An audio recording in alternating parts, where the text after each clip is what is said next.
अध्याय 9 छठी क्लास इतिहास। सब्जेक्ट क्या है? इतिहास। तो समुद्रगुप्त ने इलाहाबाद में अशोक स्तंभ पर खुद एक लंबे अभिलेख लिखे हैं और माना जाता है कि समुद्रगुप्त के जो दरबारी कवि है उसका नाम है हरिसेन। उसने इसकी रचना की है। जो प्रशास्ति है उसकी रचना किसने की? हरिसेन। प्रशास्ति किसे कहते हैं? प्रशास्ति मीन्स होता है प्रशंसा। मतलब कि जो उसके समुद्रगुप्त के जो दरबार में कवि थे हरिशण, उसने समुद्रगुप्त के प्रशंसा के लिए जो प्रशास्ति लिखी है उसे बोला जाता है प्रशास्ति। मतलब उसके प्रशंसा में लिखे गए लेख को प्रशास्ति बोलते हैं। तो समुद्रगुप्त की प्रशस्ति हमें क्या बताती है? कवि ने इसमें राजा को एक योद्धा, युद्ध को जीतने वाला राजा, विद्वान और उत्कृष्ट कवि के रूप में भरपूर प्रशंसा की है। लंबे चौड़े वाक्य होते हैं। ठीक है, ये बस आपको यह याद रखना है कि समुद्रगुप्त के दरबार में कवि और मंत्री रहे हरिसेन, जिसने प्रशास्ति लिखे हैं। और उस प्रशास्ति में क्या लिखे हैं हम आगे देखते हैं।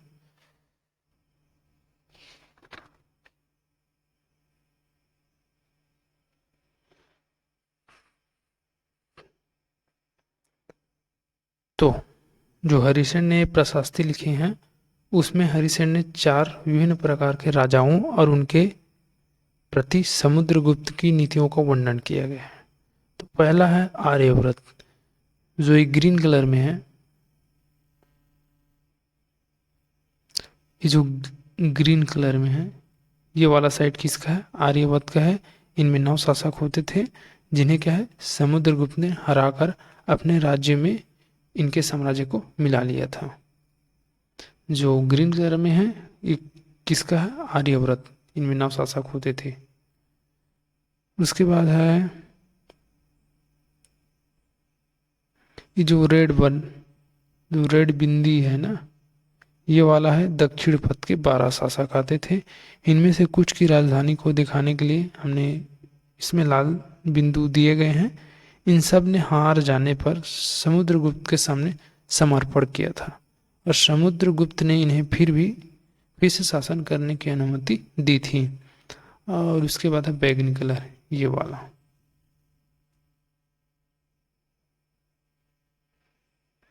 तो जो बैगनी कलर है ये क्या है? बैगनी जो रंग से रंगा है इसमें है असम है, तटीय बंगाल, नेपाल, उत्तरी पश्चिमी के कई गढ़ साम्राज्य। ये समुद्रगुप्त के लिए उपहार लाते थे, उनकी आज्ञाओं का पालन करते थे तथा उनके दरबार में उपस्थित हुआ करते थे। ऐसे कौन बोल रहा है? हरिसेन, जो कि समुद्रगुप्त के मंत्री और कवि थे। इसके बाद कुछ नीले नीले रंग में, जैसे कि ये वाला पार्ट। तो ये शायद कुषाण और शाकवन उनके राज्य रहे होंगे। तो जो समुद्रगुप्त की प्रशास्ति है उसमें इतना 4 स्टेट के बारे में बताया जाता है। बस आपको यहाँ पर कुछ साइट है उसको देख लेना है, कौन सा साइट कहाँ पर है। चलो के आगे देखेंगे। वैसे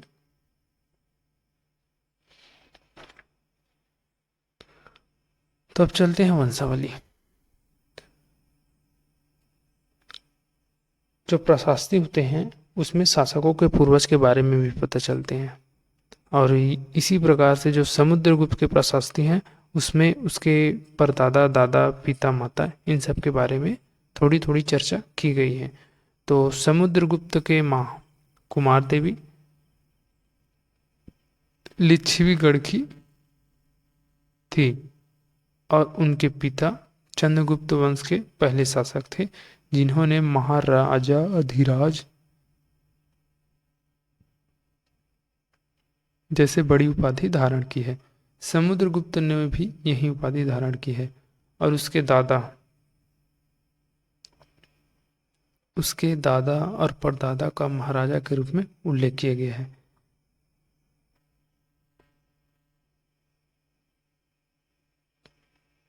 तो समुद्रगुप्त के पिता थे चंद्रगुप्त प्रथम और यही ने कौन सी उपाधि धारण की थी? महाराजा अधिराज। बस आपको यहीं पर बस इतना याद रखना है। उसके बाद चलना है अपन को फिर समुद्रगुप्त के बेटे चंद्रगुप्त द्वितीय, जो समुद्रगुप्त के बेटे हैं उसका नेम है चंद्रगुप्त द्वितीय। इसने क्या किया है, पश्चिम भारत में सैन्य अभियान में अंतिम शक शासक को परास्त किया है। जो पश्चिम भारत में सैन्य अभियान किया है तो उसमें शक जो शासक थे उसको परास्त किया है। और ऐसा माना जाता है कि इनके दरबार में विद्वानों से भरा होता था, जैसे कि कालिदास,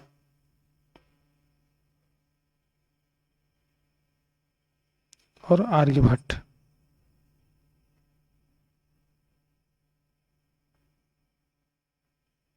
किनके दरबार में, चंद्रगुप्त द्वितीय के। तो इनके दरबार में नौ विद्वान नवरत्न होते थे, जिनमें कालिदास भी हैं और आर्यभट्ट। आर्यभट्ट कौन है, खगोल शास्त्री है।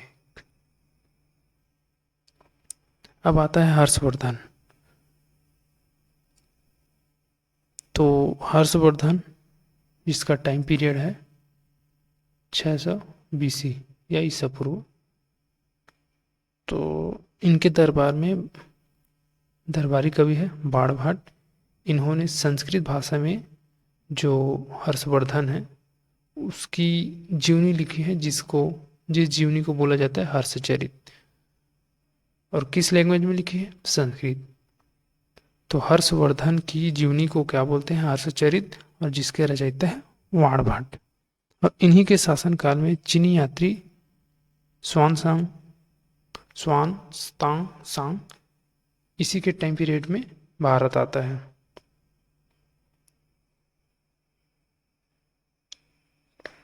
और माना जाता है कि इन्होंने मगध और बंगाल को जीतकर, उन्हें पूर्व में जितनी सफलता मिली थी उतनी सफलता अन्य जगहों पर नहीं मिली थी। बट क्या है, इन्होंने नर्मदा नदी को पार कर दक्कन की ओर बढ़ने की कोशिश की, तब चालुक्य नरेश पुलकेशिन द्वितीय ने उन्हें रोक दिया। किसे, हर्षवर्धन ने। किसने रोक दिया, पुलकेशिन ने द्वितीय ने रोक दिया। और ये क्या है, चालुक्य नरेश है, चालुक्य नरेश। अब देखते हैं विक्रम सावंत, ये इंपॉर्टेंट है। विक्रम सावंत किसने प्रारंभ किया, तो जब चंद्रगुप्त द्वितीय ने इन्हें शकों पर विजय प्राप्त करने पर, उसी टाइम को शकों पर विजय के प्रतीक के रूप में इसने विक्रम सावंत प्रस्तुत किया। तो इसका डेट कितना है, 58 BC। और जब इन्होंने शकों पर विजय प्राप्त किया ना, तभी इन्होंने विक्रम सावंत लागू किया और इसने विक्रमादित्य की उपाधि भी धारण की। इंपॉर्टेंट है, इसे रख लेना, याद करना है। विक्रम सावंत किसने शुरुआत किया, चंद्रगुप्त द्वितीय ने। और कब से शुरुआत किया, 58 ईसा पूर्व। और किस उपलक्ष्य पर, तो शकों पर विजय के प्रतीक के रूप में चंद्रगुप्त द्वितीय ने विक्रम सावंत शुरुआत किया। चलते हैं, तो यहाँ पर कुछ देखते हैं क्या इम्पोर्टेंट है।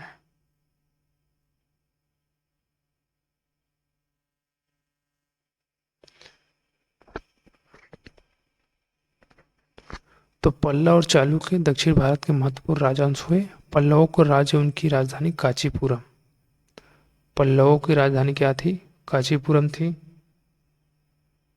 और इसके आसपास से लेकर कावेरी नदी के डेल्टा तक फैला हुआ था, जबकि चालुक्यों का राज्य कृष्ण और तुंगभद्रा नदियों के बीच स्थित था। अगर हम इसे यहाँ पर देखें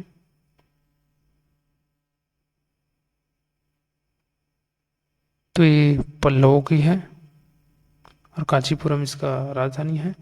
और यहाँ पर दो नदी है, इनके बीच पर चालुक्यों के यहाँ पर है, चालुक्यों का क्षेत्र ये है, सातवाहनों का यहाँ पर है, चेरों का यहाँ है, पांडवों का यहाँ है, चोलों का यहाँ है। ठीक है, तो पल्लवों की राजधानी है कांचीपुरम। तो चालुक्यों की राजधानी है ऐहोल। यह एक क्या है, एक व्यापारिक केंद्र है। बट क्या होता है, ये धीरे धीरे धार्मिक केंद्र भी बन जाता है। और पुलकेशिन द्वितीय सबसे प्रसिद्ध चालुक्य राजा हुए हैं। जिसने किसको हराया है? लास्ट हम यहाँ पर देखे हैं हर्षवर्धन। हर्षवर्धन को पुलकेशिन द्वितीय ने हराया है, जो किससे संबंधित है? चालुक्य। चालुक्य वंश से संबंधित है। तो पुलकेशिन द्वितीय प्रसिद्ध चालुक्य राजा हुए हैं, और इनके बारे में हमें कैसे पता चलता है? इनके दरबारी कवि का नाम है रविकृति, और उन्होंने एक प्रशस्ति लिखी हैं। किसके संबोधित करके लिखे हैं? पुलकेशिन द्वितीय को संबोधित करके एक प्रशस्ति लिखते हैं। यहाँ पर है, पुलकेशिन द्वितीय प्रसिद्ध चालुक्य राजा हुए हैं, और इनके दरबारी कवि रविकृति रहते थे, और जिन्होंने एक प्रशस्ति की रचना की है। बस यहाँ आपको कुछ नहीं रखना है। अब आता है राज्य का प्रशासन कैसे चलता था, क्या क्या बदलाव होने लगे।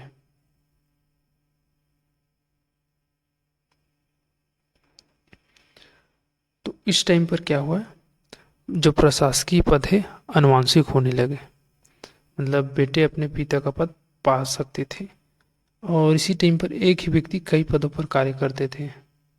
कई पदों पर कार्य करते थे। स्थानीय प्रशासन में कुछ व्यक्तियों का बहुत बोलबाला था। स्थानीय प्रशासन में व्यक्तियों को बोलबाला, जैसे कि नगर श्रेष्ठी। नगर श्रेष्ठी कुछ नहीं, यह क्या होते थे? मुख्य बैंकर हुआ करते थे शहर के। सार्थवाहा, सार्थवाहा व्यापारियों का काफिल का नेता होता था। जो सार्थवाहा है वो क्या होते थे? जो व्यापारी का जो संघ बनाते थे उनका नेता हुआ करता था। नगर श्रेष्ठी बैंकर होते थे, जो शहर के व्यापारियों को पैसा वैसा दिया करते थे। तो इन लोगों को क्या है, स्थानीय प्रशासन में इन व्यक्तियों का बहुत बोलबाल होना स्टार्ट हो जाता है। कौन सा टाइम पीरियड में? ये चालुक्य है, एहोल का चालुक्य पल्लव का जो शासन काल है उस टाइम की बात है। ठीक है। अब नए प्रकार की सेना स्थापना। नए प्रकार कैसे होता है?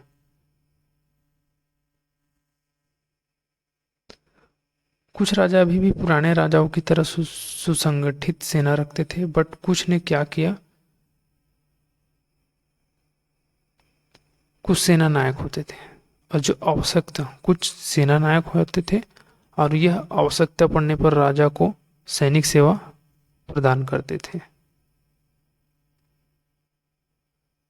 और इन्हें कोई नियमित वेतन नहीं दिया जाता था, बल्कि कुछ भूमि दान दिया जाता था।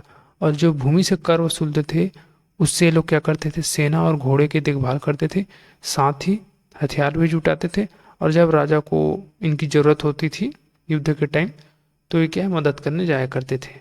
और ऐसे व्यक्ति को क्या बोलते हैं? सामंत बोलते हैं। और इस सिस्टम को, पूरे सिस्टम को क्या बोलते हैं? सामंतवाद। इसके लिए इंग्लिश में यूज किया जाता है फ्यूडलिज्म। राजा जमीन किसे देगा? सैनिक को दिया जाएगा। जो सैनिक का जो सेना नायक है उसको जमीन दे देगा, उसे कोई वेतन नहीं देगा। तो उस जमीन से जो भी कर वो वसूलेगा, उससे क्या करेगा? सेना और घोड़ों का देखभाल करेगा, हथियार भी जुटाएगा, और अपना भी खर्चा पानी चलाएगा। और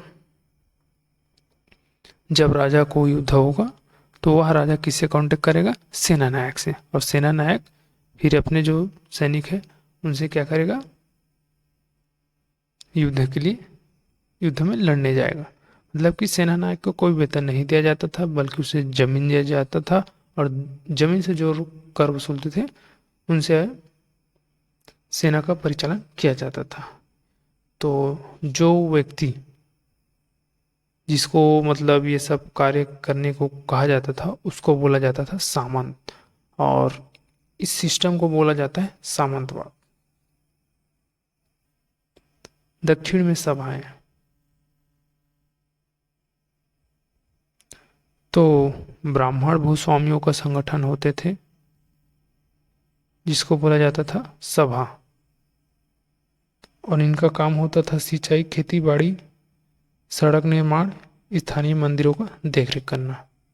तो भूस्वामी जहाँ ब्राह्मण नहीं हुआ करते थे जहाँ जिन इलाकों पर भूस्वामी ब्राह्मण नहीं हुआ करते थे उन्हें उर बोला जाता था। मतलब ये भी एक सभा ही होते थे, बट इसके भूस्वामी ब्राह्मण नहीं होते थे।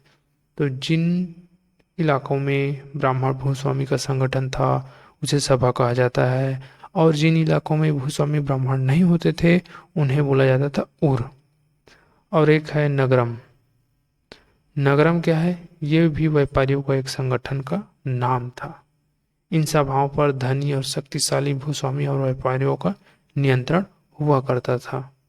और ये जो सभाएं हैं, जो सभाएं समिति हैं, कई शताब्दियों तक कार्य करती रही है। उस जमाने की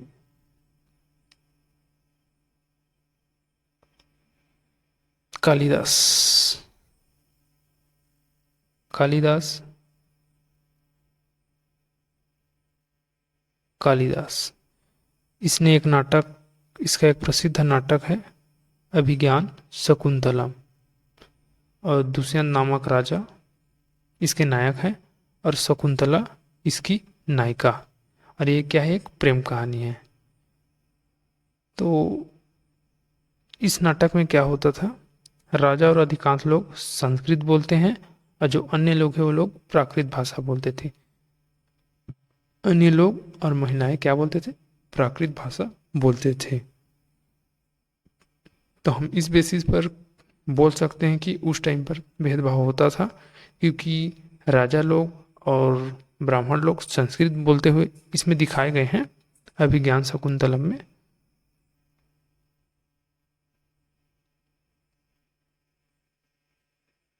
कालिदास का नाटक है अभिज्ञान शकुंतलम। इसके नायक है दुष्यंत, और शकुंतला इसकी नायिका है, और ये एक प्रेम कहानी है। बस आपको इतना याद रखना है।